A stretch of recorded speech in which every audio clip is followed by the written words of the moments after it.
So Justice Con was a fan convention that happened this past weekend. It was put on by fans, for fans, celebrating Zack Snyder's Justice League and Zack, and a ton of cast and crew and a lot of people that have been involved in the Snyder Cut movement over the last couple years. It was organized and put on by Wonder Meg and the Nerd Queens, which I'll have their Twitters linked down below so you can go check them out and give them a follow. And they did an incredible job with this. It's extremely impressive what happened.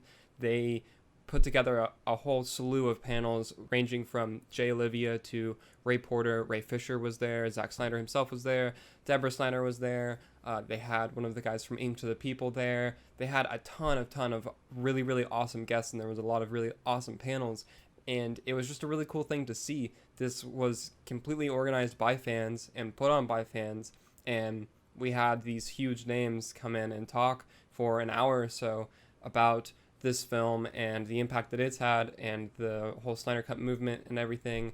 And it was just really cool. There's way too much for me to talk about just in one video for the entire weekend of coverage. So I'm going to be focusing specifically on the black suit reveal and Snyder's panel. I haven't watched the entirety of all of the panels yet. I need to go through and watch them because I wasn't able to catch them live. But I just wanted to say at the beginning that shout out to Wonder Meg and the Nerd Queens for doing this. They did a fantastic job. A lot of people have been very rude and irrational on Twitter and online the last couple days talking about Justice Con and saying that it was done incorrectly or wasn't great or whatever. And just like, you do it then, you know? Like, you didn't have an interview with Zack Snyder for an hour for your fan convention that you organized. Like, they did a fantastic job, and the hate is just ridiculous. So I just wanted to say that at the onset. But yeah, so we got this teaser, which I'll play now. I've, of course, already watched it, but I'll have it play in the background. And this is our first official look at Black Suit Superman in Zack Snyder's Justice League. And this is also the aspect ratio, which it's cropped a little bit in my video because of the way that I have my stuff set up. But the aspect ratio is 1.43, which is bigger than IMAX a little bit. It's more, it's a giant square, basically. And Zack even talked about this in his panel, and he did a little drawing to show the difference. I should have grabbed that so I could have it prepared, but just the difference in what you see on the screen compared to widescreen and then 1.43 is it's just a lot more vertical, which I think is really cool. And he said that this entire movie was filmed like that, was filmed for that aspect ratio.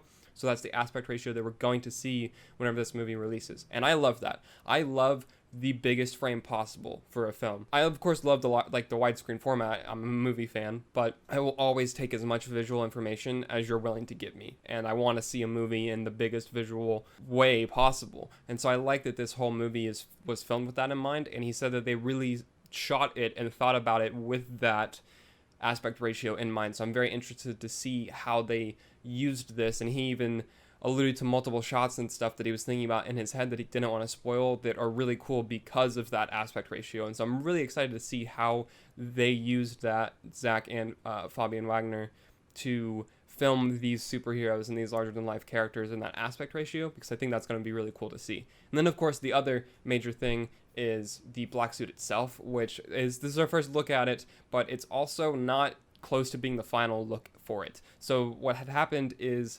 WB never agreed to make a physical black suit. They weren't on board for that for the movie, which sucks. But so what Zack and his crew and friends did is they made slight adjustments to the suit that they were using to film. That way in post, they would be able to go through later and adjust it to the black suit easier than if they hadn't made those prior adjustments. So they did a bunch of tests themselves with it, tweaking and seeing the best way to do that. So they did that. And that's not even still what this is. Zack said that this is something that the studio went through and colored after he had left the film. So this isn't even the final coloring for the black suit that we'll see in the movie. The entire frame is not final coloring. The visual effects on the suit are not done. This is still very much just a tease, but it's just acknowledgement of the fact that we are going to be seeing the black Superman suit. And then also, of course, the scene itself is just really cool because we're getting Superman and Alfred meeting for the first time, and it's very cool. He says, "I'm assuming you're Alfred," and it's just really awesome to see, like, this is Alfred and Superman on the big screen, like, talking to each other, which is crazy, and it's black suit Superman too. So this is just a really cool clip that he was able to show off at Justice Con, and I really loved it.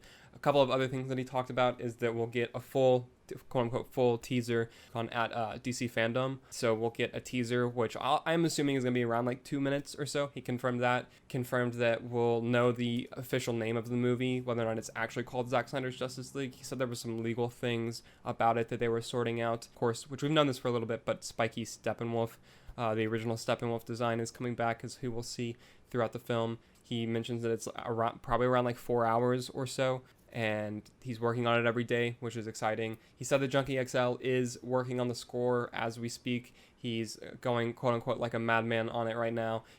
Zack himself has heard a lot of it, but Junkie is still working on it, so that's super exciting.